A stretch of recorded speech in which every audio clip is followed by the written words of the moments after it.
Anong ginagawa mo, Tay? Ano ba yan?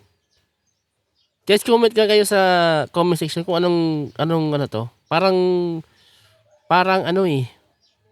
Para yung double punch saka combine ng tsa-tsa. Ayan oh. Double punch plus combine ng sipang takraw. Di ko alam kung ano to ginagawa ni Kuya eh. Baka ano niya yan. Baka therapy niya yan, no? Therapy niya siguro to eh. Oh, malamang therapy niya yan. Double punch. Ayan oh. Baka na-stroke to si Kuya, tapos nagti-therapy siya ganun.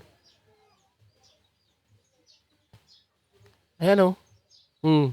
Hmm. Pwersa na yun. Hmm. Hmm. May kasama yung sipa sa gilid. Oh. Ba't gumaganon yung... Tayo baka pwedeng double kick naman. Request ko double kick naman.